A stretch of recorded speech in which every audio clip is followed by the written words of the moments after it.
He is the Emerald Archer, a modern-day Robin Hood. For nearly 7 decades, he has fought against social injustice in comic books and on television. Like many of his contemporaries, the Green Arrow was born from a revolution in American entertainment. America has not created many great art forms for the world. We gave the world jazz, and we did good on that one.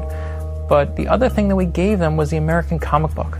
We gave them Superman, and that is a huge contribution. And with Superman comes not just an idea, but ideals. And with Superman comes Batman and comes characters like Green Arrow. Iconic heroes like Superman and Batman quickly became DC's marquee characters. Similar heroes emerged, hoping to capture comparable success. In issue 73 of 1941's More Fun comics, the green-clad Archer first appeared with his kid sidekick, Speedy. It didn't take X-ray vision to see that he was strikingly similar to one of DC's more popular characters. Very similar in a lot of ways. Both guys who came from a lot of money, had some difficulty, then found themselves in becoming superheroes.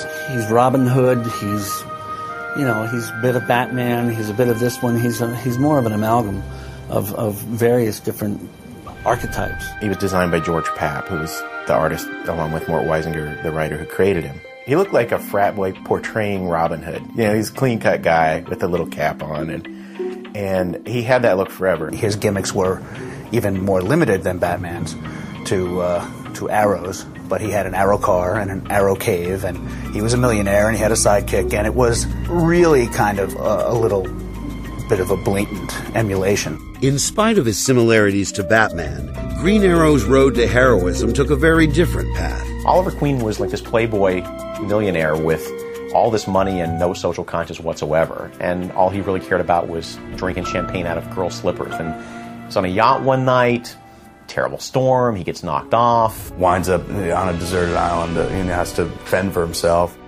He has to teach himself the rudimentary skills of archery and trapping and hunting just to be able to survive. A real sense it transforms him, and it makes him realize that it's about self-reliance, that you can't, if you got nothing else to fall back on, you've got to find the strength in yourself. By the 1950s, a then-unknown Jack Kirby brought Green Arrow out of relative obscurity. Kirby would later become a titan in the comic book industry with his iconic action-packed style. His innate sense of adventure would forever leave its mark on the Green Arrow character. He worked on Green Arrow for a long time. During the 50s, I think, he was the Green Arrow guy. Kirby made Green Arrow the focus of several stories in DC's popular The Brave and the Bold.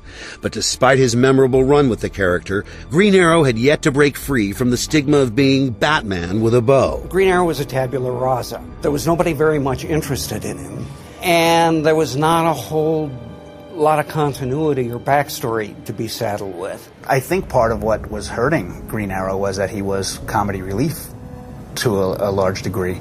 Having an arrow car and an arrow cave, it was just, he was walking a silly line.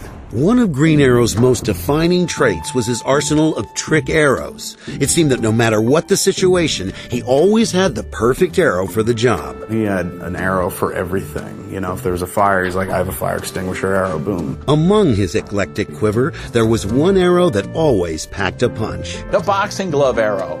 I'm just simply going to go with the boxing glove. It's hard not to love the boxing glove arrow just because it looks so damn goofy. That was the big visual shtick for the 40s, boxing glove arrows. And it's so insane that you gotta love it. It's so out of there. It's like, what? I mean, everybody makes fun of the boxing glove, but it does its job, And it shows his humane side, that he doesn't want to really hurt anybody. He wants to just pop them with a boxing glove, that's pure Green Arrow. How do you fire an arrow at somebody and it hit them and not wound them?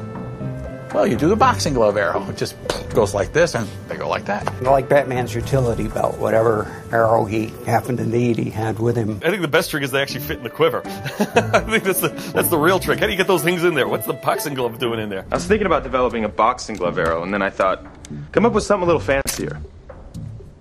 I like it because it's dumb. With his unique abilities and clever array of arrows, Green Arrow was a natural choice for recruitment into DC's popular superhero team, the Justice League of America. What Green Arrow brings to a group of superheroes is the human element. Green Arrow, in a way, doesn't belong with the Justice League. He's sort of off the Justice League because he's a regular guy, doesn't have superpowers. He's a guy who's in there and just doing things at the peak of, his own human skill. He is also sometimes the voice of humanity in the group. He does understand how this big stuff is going to affect John Q. Public.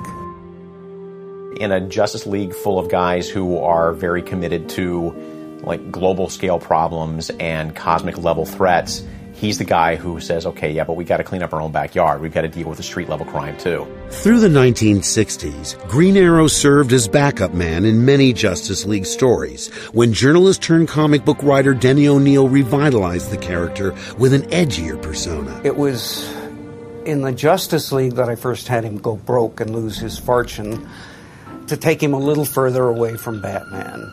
In addition to his new attitude, Green Arrow was also given a makeover by artist Neil Adams. Neil Adams revised the visual for a story written by Bob Haney and gave him a very macho look and a very unique look for comic books. When Neil Adams came on the scene, he wanted him to look a little more swashbuckling. So he wanted to bring a little more pirate kind of look into it, and that's when the goatee came in.